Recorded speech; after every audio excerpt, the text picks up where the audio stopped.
Welcome to BIOS Roundtable. Today we are excited to welcome back two great friends of the show, David Walt and Mike Snyder. Thank you both once again for joining us. It is our absolute pleasure to host you. To help host this episode, I'm joined by my colleague, Drew Yashar. Let's kick things off. David, can you share a brief intro with us? Sure, happy to. I grew up in the Detroit area, went to University of Michigan, was a chemistry major, did my PhD at Stony Brook University on Long Island with a PhD in chemical biology. But I focused my thesis on organic synthesis and then moved up to Boston to do a postdoc with George Whitesides while he was at MIT. And then I moved to Tufts and moved up the ranks there. And then about 6 years ago, moved to Harvard. My research, started as assistant professor working in sensors, then arrays, and then that led to Illumina. And then my research in recent years has been focused more on proteins.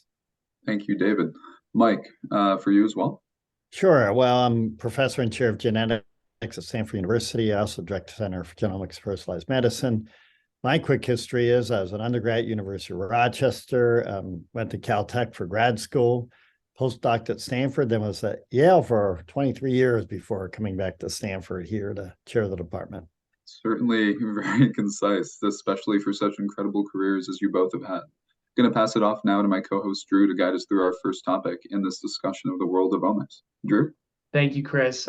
Mike and David, it's fantastic having you both on again. And as we have with the overview, we've covered much of your incredible past and the significant impact generated in our podcast featuring your work earlier. And I highly recommend our audience take a listen. To continue this conversation, we wanted to approach your research through another lens via our Roundtable series to really debate the true future of the omics space.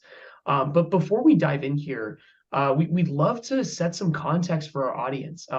Mike, maybe to kick things off, as an omics pioneer and both of you in your respective fields, Mike, maybe could you start by just sharing the field's short but storied history from your perspective? Yeah, sure. I would say up through about the 70s, people mostly studied genes and proteins one at a time, very methodically and very limited in that sense, although they would go in a lot of detail. And what the omics revolution did, I think it started with some of our work, which is to tag all the yeast genes and study them all at once, evolved into microarrays, but there are parallel projects going on in the area of proteomics for studying all the proteins. So things in the 70s, 80s, and then especially in the 90s when the Genome Project kicked off, really the concept of let's study things at a more systems level, many components at once. And obviously, then that led to, there's been big advances in proteomics, metabolomics, microbiome, but clearly one of the biggest, pushes in the field has been the invention of DNA sequencing. David's work has been pretty pioneering here, and so I think we'll pass it on to him to take it from there. Yeah, well, I am in complete agreement with Mike. Genomics was really the first sort of omics, and again, it started with arrays, but then with next generation sequencing, it grew into much more comprehensive omics, and then it took a while, but now it started to be applied to other categories, as Mike mentioned, and proteins.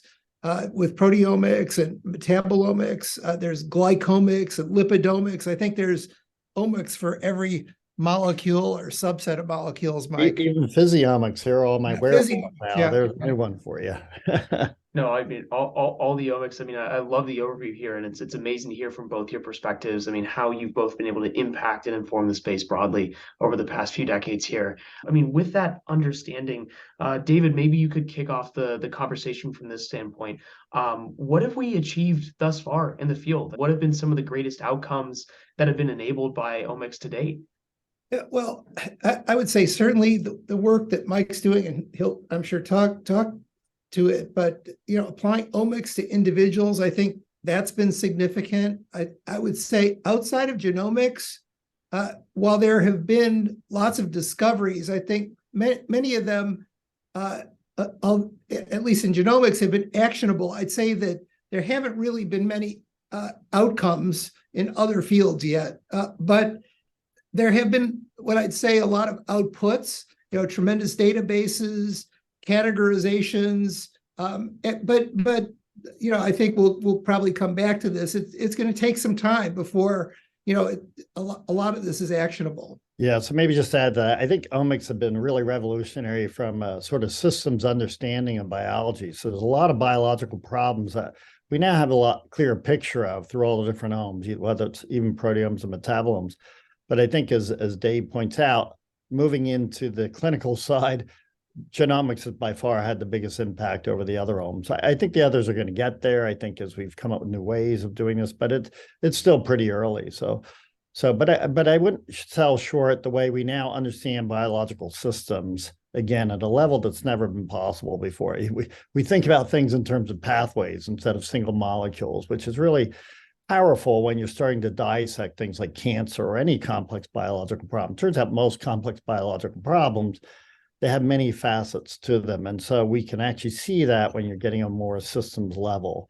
So I think that's really been the powerful part of this. I think the other thing they've led, in some respects, omics technologies are discovery science. They let you probe lots of things at once and let you make discoveries. And some of those molecules do go on and become targets for drugs and things like that. So I think they've been sort of foundational for, again, biology and some discoveries that have come out that have moved in the therapeutic space. But for direct application to the clinic, 100% agree with what David was saying about the genomics by far being ahead of the others. Of course. That I don't think metabolomics is far behind, and everybody knows the microbiome is super, super important, but have we ever been able to manage that clinically? Not quite yet.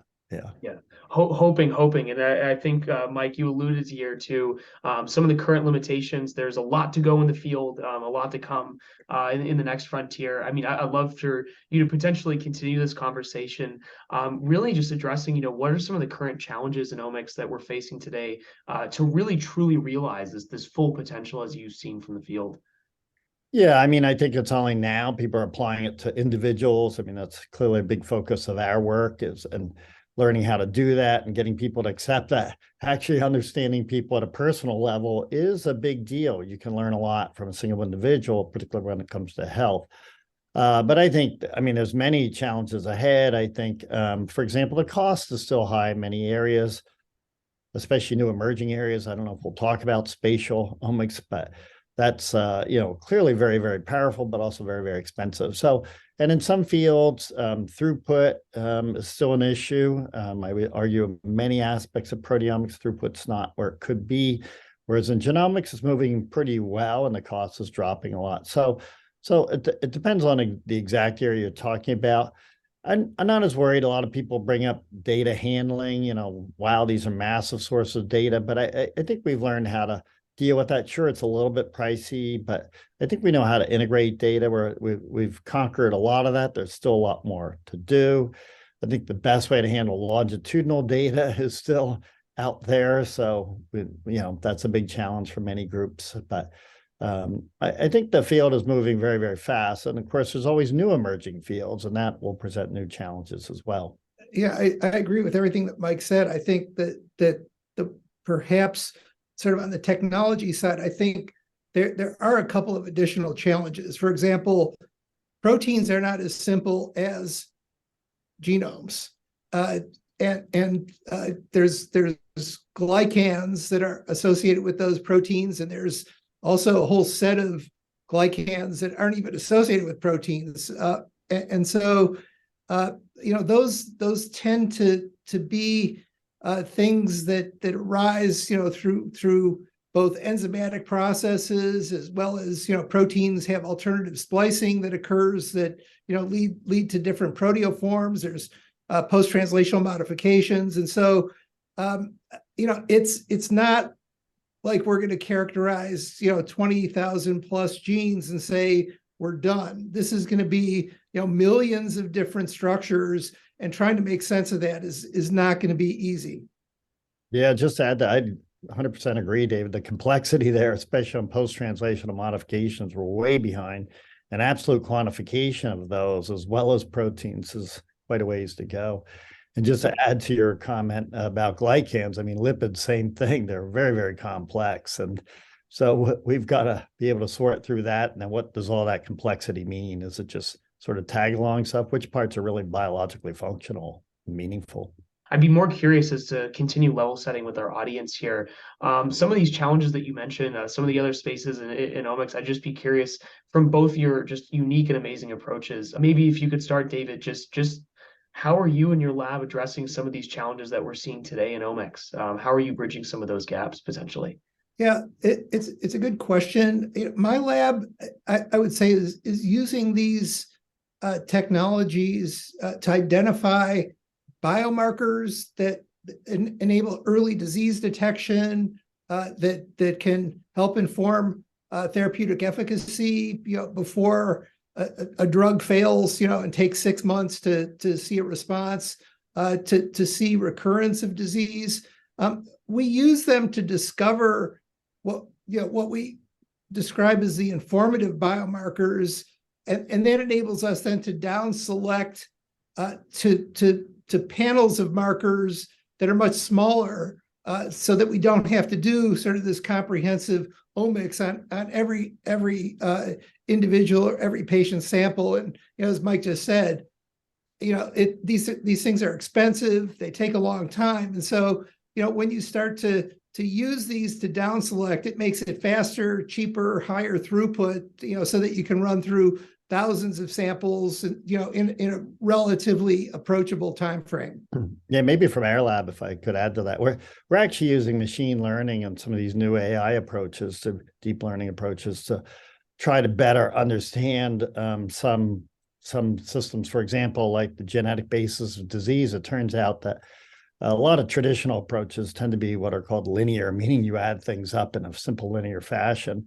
And with these new AI and machine learning and deep learning approaches, you can actually do things, for example, get at the genetic basis of disease and find 10 to 100 times more genes than you can by traditional approaches. So I think the computational side has been quite powerful for being able to dissect things a bit better. A good example I'll use here is our work with ALS, where there were 7 genes identified by traditional, what's called GWAS methods. And we used our approach and came up with 690, and we're quite confident that most of those are right. So I think that kind of thing can be applied to lots of different omics. We are doing it. And I just think that that's going to wind up being very powerful. We're also doing a lot, as mentioned earlier, on the individual space, trying to profile individuals and collect lots of data and trying to build, AI-based models around that to follow people's health. And so there's a lot of challenges there, but I think a lot of tools have emerged that make this, I think, even more powerful, trying to extract useful information. Of course, and tools is something I'm excited to dive into here in a separate topic and going forward. And so really, I mean, as we've talked in this overview, I think it's an amazing ground setting for this episode. We are at a really transformative point in the life sciences as companies across biopharma scale all of these multi-omic analysis for impact from really the bench to bedside model, I guess, has been the North Star Holy Grail for a long time. I mean, just taking a step back, we love to take a moment to discuss the underlying tools supporting the omic space, tools that your labs that have just been so influential in developing and laying the groundwork for others that have built it in the space broadly, just opening up to it. Mike, if you could just start the conversation here, how do you and your labs really think about these technologies when developing new tools in the space broadly? Yeah, well, I think, you mentioned microwells and things like that. I think a lot of that is just more for generating throughput for production purposes. So certainly that automation is a big part of everything we do with that sort of thing. A lot of them, I think, the most innovation tools we try to do are think about new applications around thing. I mean, I'm a big fan of David's work. And so we, for example, invented RNA-seq and chip and later morphed it into chip-seq, things like that. So we try and think about new ways in which these new technologies, as they come out, can be applied to be even more powerful and do things that we can't currently do.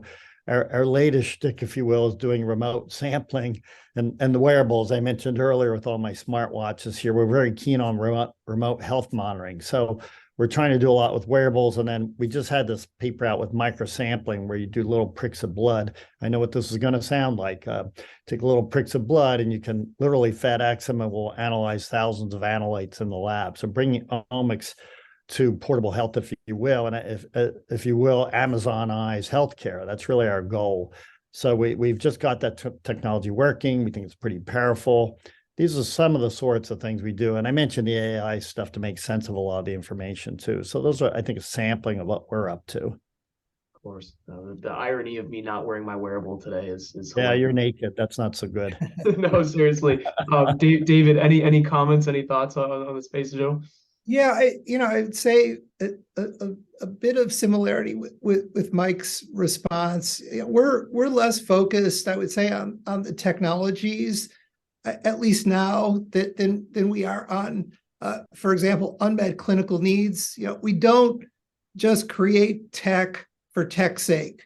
We use, we start by using existing tools, and then when they don't meet our needs because of issues with dynamic range or the plex level or the response time, then we try to figure out a way around it. And if we need to, we invent new technology.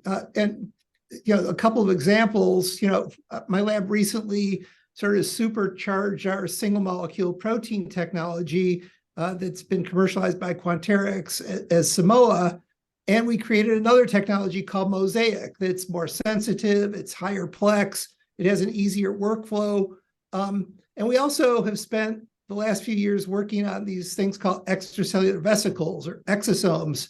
And, the technology that existed when we first entered this was pretty low throughput. And we realized that if we want to make some headway on clinical problems, we have to scale this for clinical samples and, to use it to measure blood markers that are destroyed by enzymes in the blood plasma. We have to, isolate these exosomes that are protected from those enzymes. So, it involved a whole set of new tools that we developed in order to just begin to look at these things with the resolution and at the scale that are needed. That's sort of how we operate too. You do it out of need. You see there's a niche that needs to be filled. And that's in fact how we got into RNA-seq. We tried mapping all the 5' ends of genes by a traditional approach. It's called primer extension. Most people on the call won't even know what we're talking about there. And it costs a lot of money and it failed miserably. We stepped back and said, there's got to be a better way. And so we just directly sequenced the RNA once you know it. Well, I should say cDNA. You can map them all out. Within 3 months, we mapped out all the ends that would have taken, 2 years to do by another way. So need is what I think really drives a lot of this. So just to reinforce what David was saying. Of course. I mean, necessity is a huge thing. I mean, I love the practicality of that from a lab perspective is fantastic. And I think one thing you touched on, David, I'd love to ask a little further on it again was your focus within impacting patient care, solving some of those key unmet needs. To step back here as a question from OMICs, and as we're discussing the underlying tools that are enabling the space from that impact perspective, David, I mean, in your opinion, at a kind of more brief high level, I mean, what are really the crucial technologies, whether it's hardware, software, wetware, that we really need to develop to help push the space along for broader patient impact? Are there things that are burning in your mind, like we need to solve this, some of those future necessities? Yeah, look, I think that there's sort of two pieces to certainly on sort of the wetware side of things. There's the sample preparation, and then there's the actual measurements. And I would say that neither is perfect at this point. I mean, there's certainly some sample prep technologies that are fine for some applications, but when you start thinking about impacting patient care and making impact on the sort of the whole health ecosystem, you really need to be able to do this in a way that not only is high throughput, but it's cost effective, it's purpose for the kinds of measurements that are being made, and then the measurements themselves, obviously, whether they're genome, proteome, metabolome, glycome, lipidome, or some subset of those. They're going to have to be integrated at some point, so that it's not 5 instruments making 5 separate measurements for 5 different analyte classes. Yeah, I would agree with all that. And I'll just add one more thing. You have to demonstrate utility to move it into a clinic. So, medicine by nature is very conservative. Even if you know something works and is useful, you really have to demonstrate it before it becomes an approved test. And that takes time. Of course, I mean, these are some large challenges, and I really appreciate you giving us the overview of how you're addressing them and some of the things you're actively thinking about solving in the space. I think one thing we touched on earlier in the overview again was around data. Across industries, the amount of available data and our ability to process it more efficiently have been steadily growing, as we discussed before. But with a field that is incredibly data driven, I'd be really curious how to kick off this conversation. We've talked about how trying to reach a holistic overview of a patient's condition, but I'd love to ask broadly, how far away are we? What is the progress in the field? How do you feel we should approach or reach a more holistic review or overview of a patient's condition? I suspect that I'm not going to get much disagreement from Mike on the answer I'm about to give, but my view of where we are today is that we're sort of still in the dark ages with respect to our ability to really get a comprehensive view of patients. And the reason for that is we're locked into this sort of traditional approach to medicine, where you take a measurement at a particular point in time, and then you compare it to normal values that fall within a range, and that works really well for sort of the metabolic, high concentration markers like glucose and cholesterol and urea nitrogen and the electrolytes.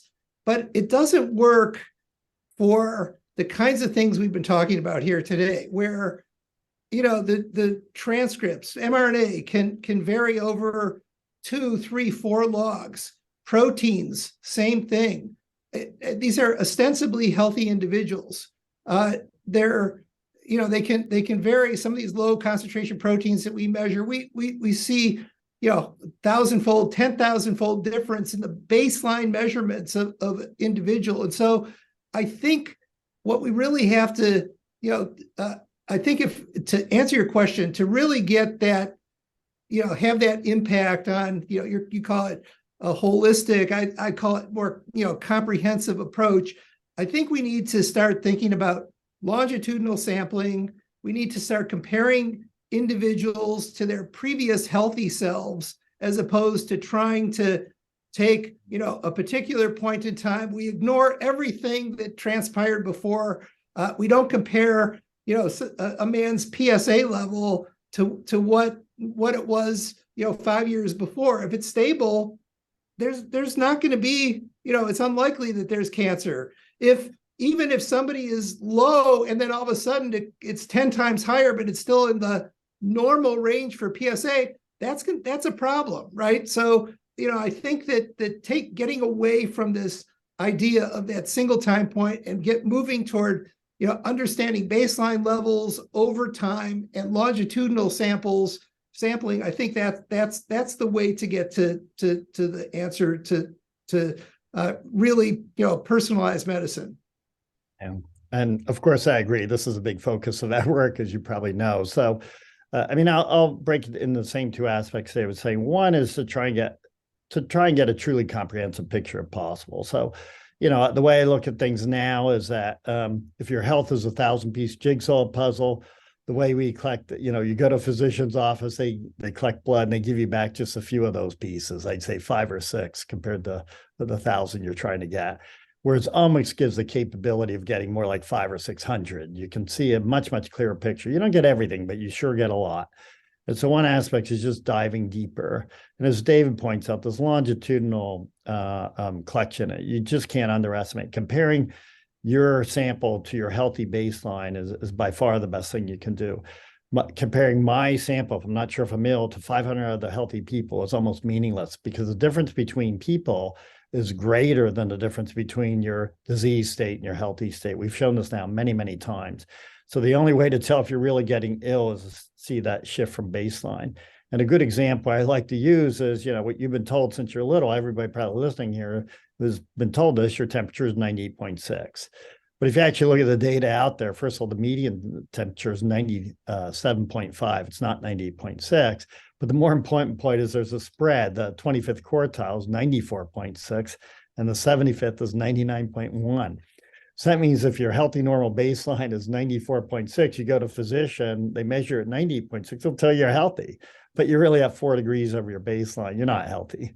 So we really need to know what your healthy baseline is, detect shifts. That we've done this, as you know, and this is the basis of our wearable. We can tell when you're getting COVID 3 days on average before symptoms appear, because your resting heart rate jumps up. It's a pretty simple measure, and yet we don't incorporate that at all. And all you have to do is know what your healthy baseline is and detect that shift. That's true for a lot of things.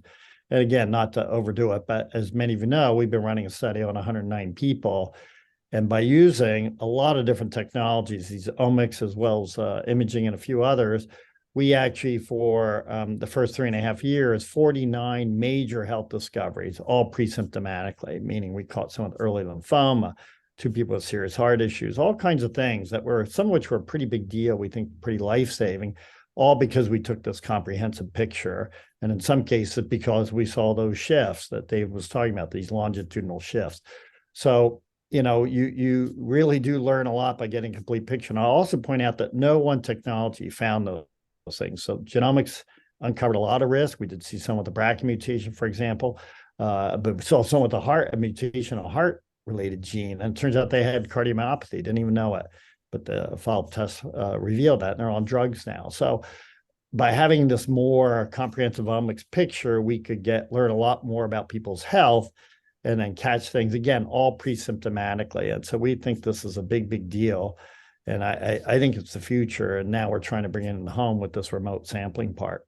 Of course, I knew that question wouldn't have too much friction between the two of y'all, but it's fascinating to see the approach and your angle from both of you. And so projecting this to the future a little longer. Genomics was the first to be realized at scale with NGS. Now with seq RNA-seq, it is becoming more and more common. Novel approaches are now being developed to advanced genomics, transcriptomics, proteomics, all the OMS, but as well as other sides in different fields. Mike, if you wanted to continue the conversation here and continue down the thread, the vein you were going on before, what will the next inflection point in omics be, and what will it take to reach it? Is there key technology or technologies that the field is really waiting for? Well, there's a lot emerging now. You may have heard that, spatial technologies are becoming very, very popular, and the single cell stuff that David's pushing and others is obviously super powerful. We're learning a lot at an individual cell level that, was missed when just looking at bulk tissue. So I think that's coming out. The big holdback there has been cost in the genomic side, I would say, in the RNA-seq side of things. On the proteomics, it's technologies themselves, learning how to separate out cells, especially in solid tissues. That's still kind of difficult, solid tissues, separating out things in an intact form to be able to do proteomics. And we can do it, people are doing it, but it's tricky. And metabolomics is even worse, with trying to keep the cells intact. They don't leak all their guts out. So there are a lot of sample prep issues still to be done there. And so those are much, much further behind from technical standpoints. It just depends what area you want to talk about. I think there's a lot of opportunities with, the AI and compute side of things, new ways of analyzing data to pull out information. And if you want to use the term knowledge that didn't exist before, areas that are unmet, single cell translational modification, post-translational modification, there's just, enormous opportunities out there, and various groups, including ours, are trying to work on a lot of these single cell areas in particular.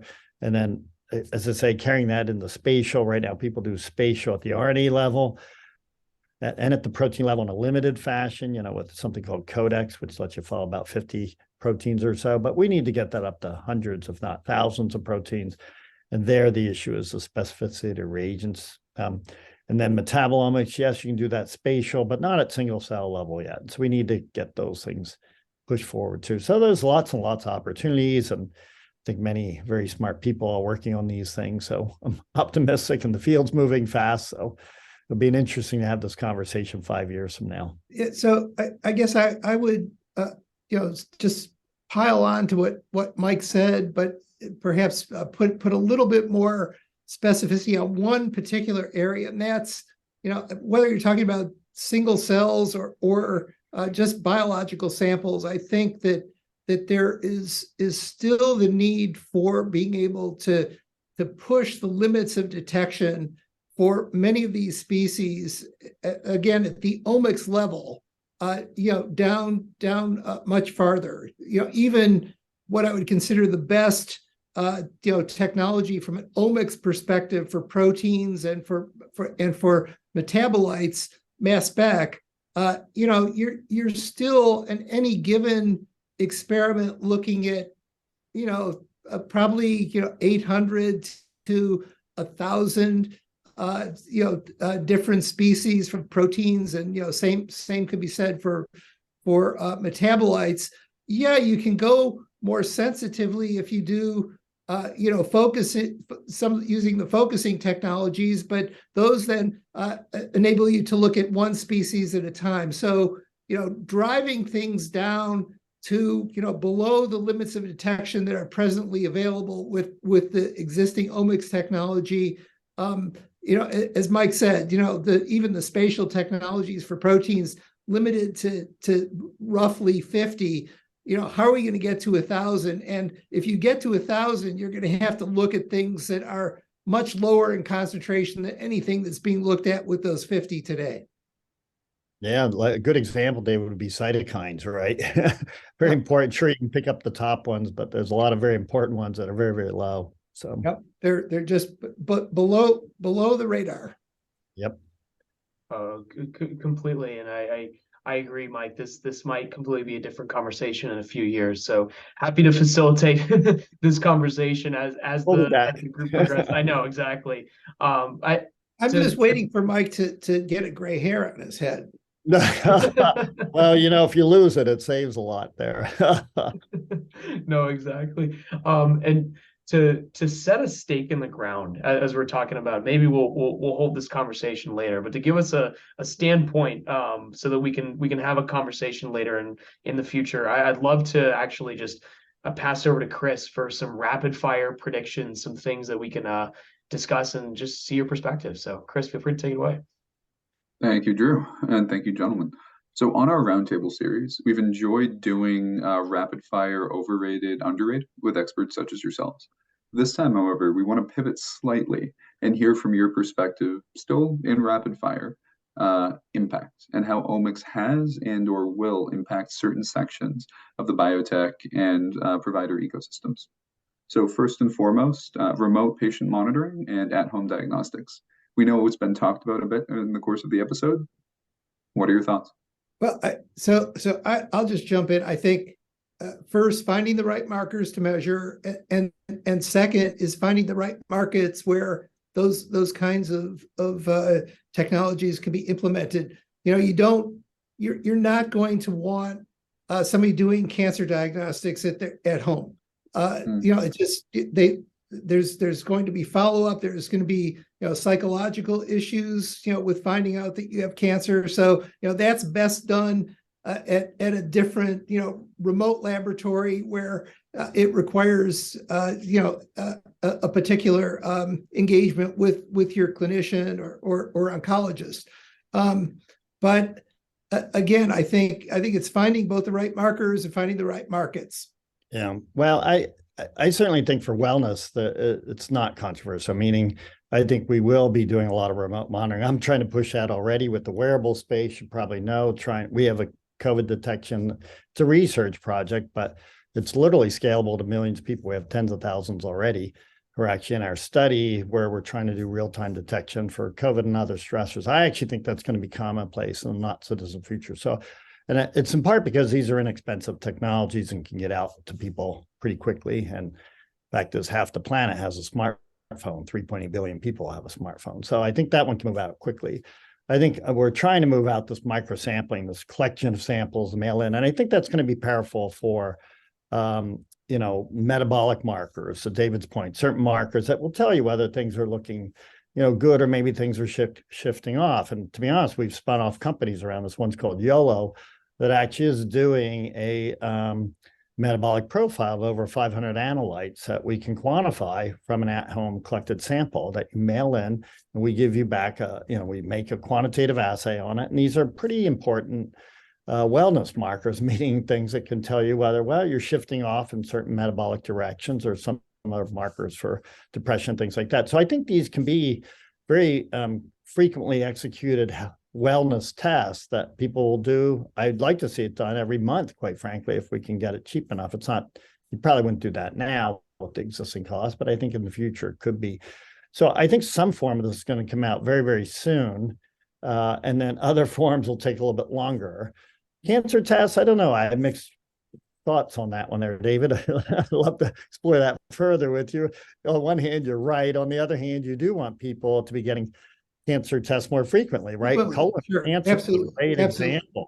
Yeah, because if you think about it, people often discover their colon cancer, which is totally treatable when you catch it early, yet still there's a fair number of people who catch it late, and they could have caught it early had they been doing some routine home testing. So part of it's a mindset that we've got to get people. A lot of people are a little scared. Like it used to be people wouldn't do, who had familial breast cancer running in their family, they would not get the test because they were scared they might find out they had breast cancer. Well, I think that mindset shifted a little bit with Angelina Jolie and Julia Dreyfus coming out and saying, look, I did the test, I have the gene, I got, did surgery. And I think that's changed people's mindset. It's okay to find these things and act accordingly. And I think that's better. It's like, you don't want to wait till your car breaks down to know there's something wrong. You want that as much as you don't want to see that yellow light go off.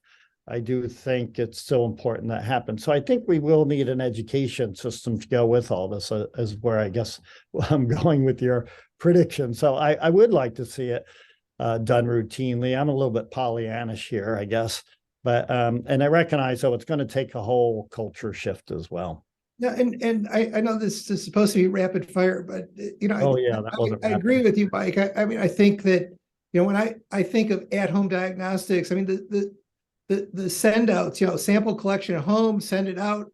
I think that's consistent with having a cancer diagnosis if it requires molecular level analysis. But again, to the point of sort of the personal home monitors and phones and things, we already know that, for neurodegenerative disease, cognitive changes can be manifested just by the way people interact with their phone or with their dinner utensils. And so, being able to monitor those kinds of things remotely, using, very simple kinds of physical measurements, I think that is going to be part of the armamentarium that will apply to some of these kinds of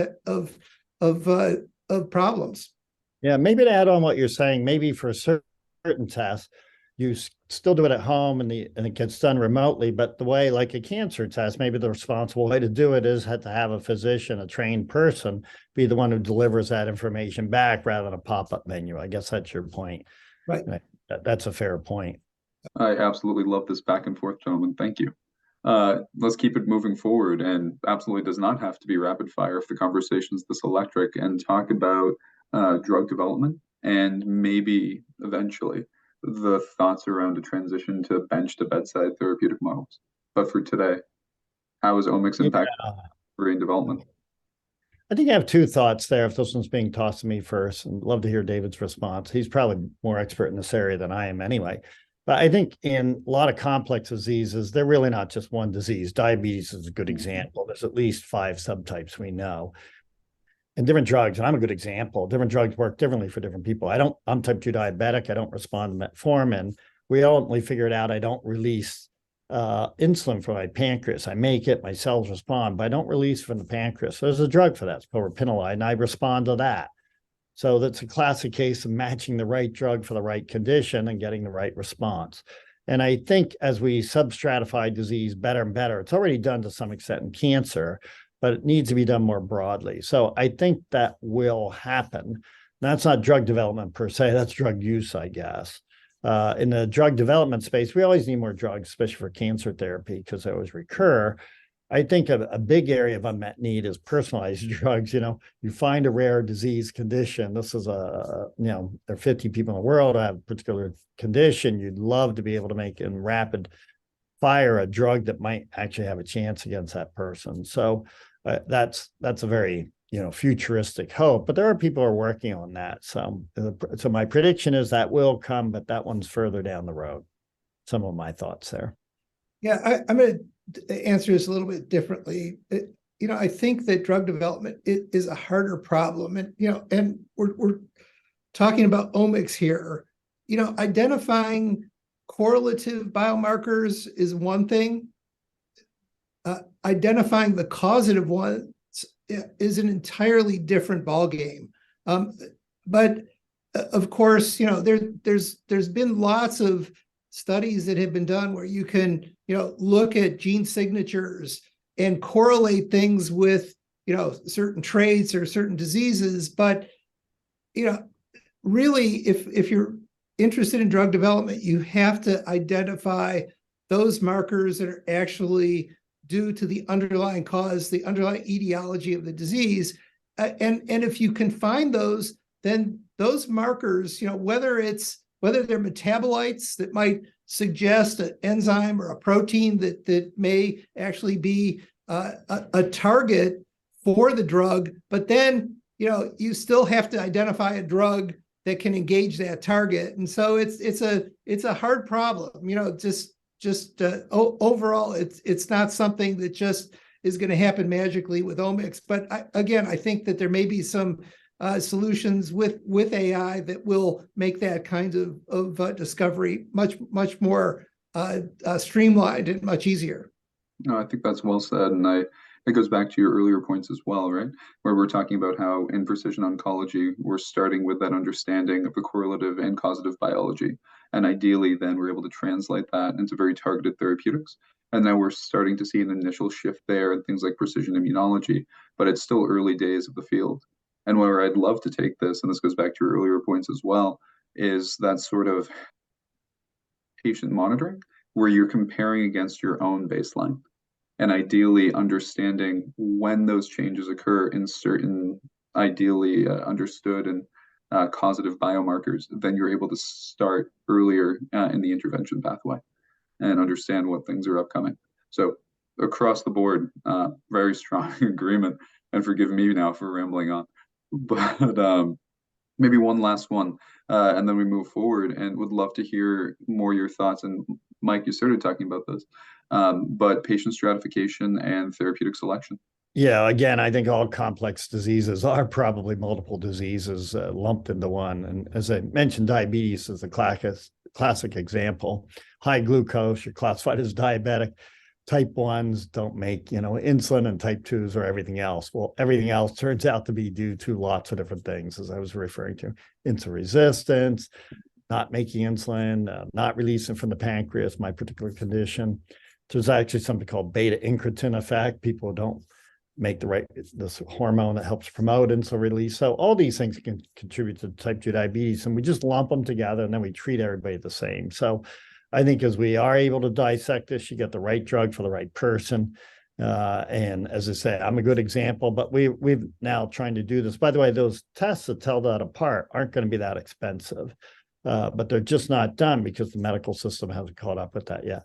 So I think omics, the power of omics, going back to your original premise, is that we can stratify patients. It's done in cancer, right? Lung cancer, it's at least 5 different therapeutic strategies, depending which kinds of mutations are there. I think that's going to be true for all these different complex diseases, that we can stratify them with omics. Again, hopeful that will help lead to more effective therapies if we're treating the right condition for the right subtype. And that's where it should go. I think certain areas could go quickly with this. I think depression has the potential to go quickly. It doesn't because it hasn't been attacked with these modern technologies. I think diabetes is ready to be attacked, quite frankly, with this kind of thing. But I think it should be true for probably all complex diseases. So as we move forward and talk about this path towards personalized medicine, it sounds like there's been a considerable amount of influence omics has had on its rise and where we are today.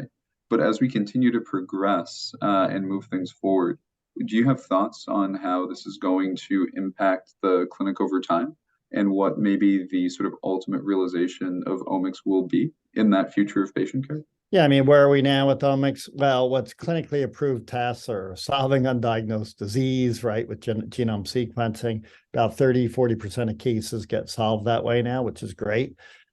Cancer diagnostics, either with omics or at least specific genetic tests for, I mentioned lung cancer, where there's 5 subtypes, and knowing that subtype is absolutely critical for which therapy you're going to get. And so there's a number of other cancers like that as well, and cancer is a good example because different audience probably knows this already, but cancers are now getting classified based on their mutations, perhaps in addition to where they come from, but the mutation may turn out to be the more informative therapeutic recommendation. So meaning if you have an EGF receptor mutation, you'll have things that target that. So those areas already exist. In the future, I mean, I think it'll just take time, but to me, if I had cancer, I'd want to have RNA-seq to go with it. And quite frankly, I want to have proteomics to go with it to know, because that's important for knowing PD-1 example for immunotherapy treatments. And so I think this other information is really, really valuable. It just hasn't been brought into the clinical realm as much yet. And I think this is going to be true for metabolomics as well. In fact, actually, there's some stuff that we have that says this has been discovered by others, but dropping out certain amino acids, actually, which is discovered through omics, actually leaving out certain amino acids slows cancer cell growth. And so as we learn more about these things with omics technologies, I think it does lead to new therapeutic strategies that will be powerful. So I just think some of it's still in this early researchy discovery days. Some of it's just trying to get implemented now. I think we need proper trials. Like if you do run RNA-seq, how much better do you do in your therapeutic recommendations and things? So I think we need the proper trials so that we can get the stuff reimbursed basically and moved formally into the clinic. That's how I see it going, and we're not quite there. It's being used ad hoc, I guess, mostly by researchers. Yeah, and I think there's a reason we touched on this earlier. The tools right now are higher throughput. There's certainly finally achieving the level where you can address things at the omic level for the various classes of molecules. But we need to get well characterized clinical samples for many of these diseases over time to be able to look at progression, not just again in a population, but for personalized medicine, you want to be able to do this in individuals. And Mike talked a little bit about cancer, but there's another very big area of disease that is what I would say still there's a lot of white space around. That's neurodegenerative disease, and psychiatric diseases as well that are diseases of the brain, and we don't have great windows into that yet. There's work on mouse brain, there's work on Drosophila brain, but human brains are much more complex in either of those model organisms. And there was just a study that was published this past week, looking at single cell methods, spatial transcriptomics, and they characterized 5,000 different cell types in the brain, just based on their transcriptomic signatures. So a few years ago, they were talking about 4 types of cells in the brain. So, we're now at 5,000. I think there's, to Mike's point, I think there's huge amount to learn. once we learn those things, then, we're going to have to figure out, those pathways that are going to enable us to engage the targets for those different diseases, and to, again, to the earlier discussion, stratify, the different subtypes of those diseases within those, big categories. And it sounds like across the board, as we engage and move these technologies forward, connecting with physicians, connecting with the clinic is going to be more critical than ever. Do you have any thoughts on how we can best do so to not only develop the technologies, but try to integrate them into the healthcare system and standards of care? Well, I think we're going to have to retrain physicians. I think medicine by nature is extremely conservative, and there's reasons for that. But, the classic cases in genome sequencing came out. They were, I thought, were very slow to adopt it. Even some of my colleagues at a pretty enlightened place like Stanford seemed a little reluctant to be using that because they didn't really understand it. So I think educating people about these technologies, why they're valuable, why you should use it. There's an instant reaction in medicine that's do no harm means do nothing. And I think doing nothing is harmful in many cases. So I think we've got to train people to be, I'm not saying you capture everything. You don't want to capture things that don't work, but genome sequencing was a no-brainer. We got the same push. We started sequencing people's healthy genomes, and the instant reaction was, that was to predict disease risk. The instant reaction was from physicians. I'm not sure if David saw any of this, but was, whoa, what you're doing, that's terrible. You shouldn't go around sequencing healthy people's genomes. You're going to turn everybody into hypochondriacs. It's going to cost millions of dollars. Well, that didn't happen. If you're a hypochondriac, well, don't get your genome sequenced. This is not a tough decision here. So the bottom line is I think, you can trust patients a little bit better. In the end now, most physicians seem okay with the genome sequencing. But wearables, I'm right where we were with the genome sequence. It was like wearables, everybody knows they're not accurate. They're no good. Well, they're more accurate than what you measure in a physician's office, at least for heart rate variability. So we've got to train. My point is we've got to train physicians to, understand these technologies so they instantly fear them, and then can gradually incorporate them, especially as we show utility with these various technologies. I think they are going to become mainstream. And I'm optimistic remote monitoring will happen, that mailing in samples and getting back, thousands of molecular measurements will be the future. And we've got to get the physicians trained to embrace that. But we also have to show utility so that they do so.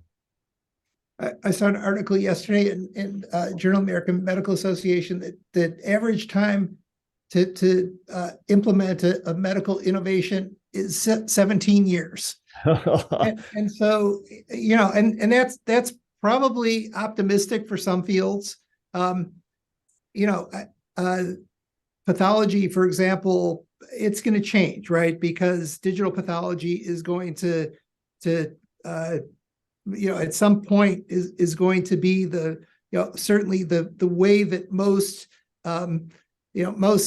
slides, if there's even slides, get read. And I keep up with these kinds of things, and just saw a talk yesterday where there's just a lot of different modalities that are being used to convert fresh tissue into, what are presently H&E slides. They're made to look like the slides that, are formalin fixed and stained with H&E.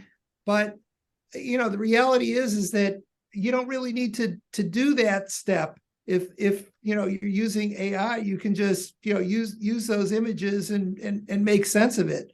And so I think another issue that we have to grapple with is not just training new clinicians, but really getting clinicians who are presently practicing.